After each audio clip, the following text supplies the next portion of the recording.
una mujer calvinista, ella le citaba a mi hermano Ulises Altudillo el libro de Romanos capítulo 9. Dios es soberano, Él hace como Él quiere, a Jacob amé y a Esaú aborrecí. ¿Qué tienes tú que decirle cual vaso de barro al alfarero? ¿Por qué me has hecho así? Hace como Él quiere. Sí, pero en Romanos 9 es una elección nacional, no es una elección de almas. Las almas quedaron salvadas todas en la cruz. A Jacob, es decir, Israel, pueblo terrenal, a Jacob amé y a Esaú, a los edomitas, lo desechó. El que tenía el primer puesto, el que tenía la primera probabilidad, era Esaú.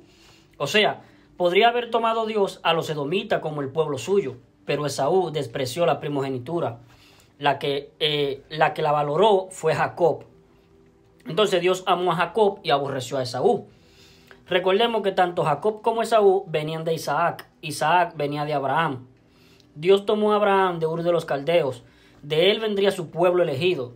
Ahora, entre Esaú y Jacob había que elegir.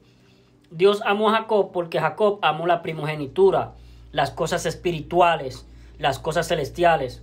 Amó las promesas eternas de Dios. En cambio, Esaú era un mundano.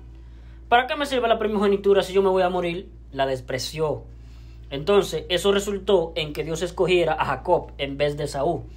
Pero para ser un pueblo terrenal, no para salvación de almas. Es una elección meramente terrenal, nacional, entre dos naciones. Entonces, él le decía a esa muchacha calvinista, pobre muchacha, estaba influenciada por las doctrinas calvinistas que son demoníacas. Usted me está diciendo a mí, él le decía a esa chica, usted me está diciendo a mí que la salvación es por predestinación, que Dios hace como Él quiera, es soberano. Entonces los calvinistas llevan la soberanía de Dios a un extremo de tiranía, la convierten en tiranía. Yo soy un tirano, hago como yo quiero. De tal manera amó Dios al mundo, no a los predestinados, al mundo entero, que ha dado a su Hijo unigénito, para que todo aquel, no a los predestinados, para que todo aquel que en Él crea no se pierda, mas tenga vida eterna. Todo aquel en función del gran deseo del Señor, de 1 Timoteo 2, versículos 3 y 4. Dios nuestro Salvador, el cual quiere que todos los hombres sean salvos, no los predestinados. No.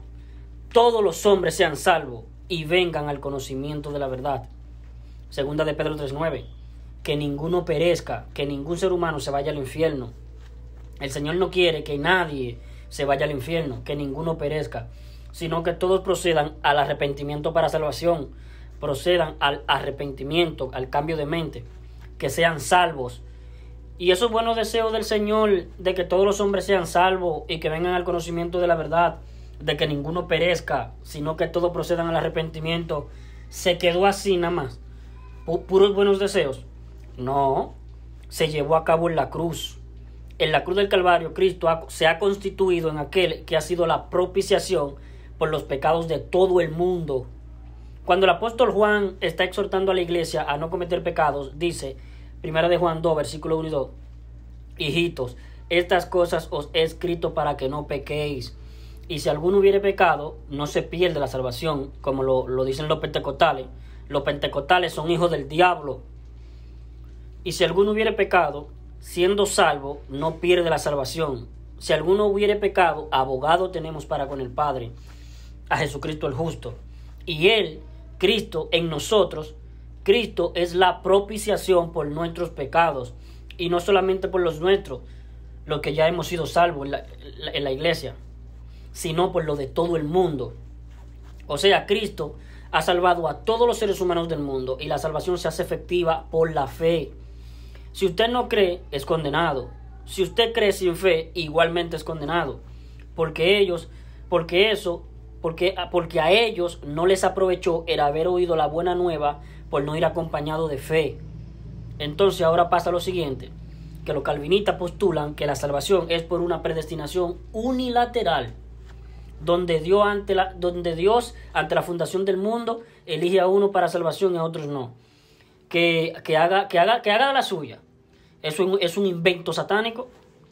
Y eso lo predica Paul Washer, John MacArthur. John MacArthur es el ídolo de los evangélicos. John MacArthur, solo por gracia.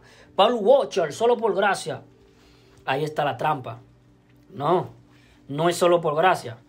Es por la gracia divina y la fe del hombre. Ahí se entra. Porque por la gracia de Dios habéis sido salvados mediante la fe de vosotros, mediante la fe. Y esto, la gracia de Dios, no de vosotros, pues de Dios es el don. No por obra para que nadie se gloríe, por gracia. La gracia, 2 de Timoteo 1:10, pero manifestada ahora mediante la aparición del Salvador de nosotros, Cristo Jesús, que abolió por una parte la muerte y sacó a luz por otra la vida y la inmortalidad mediante el Evangelio, mediante el hecho de que Cristo murió por los pecados de nosotros, gratuitamente, sin méritos. Todos han sido salvos, todas las almas han sido salvadas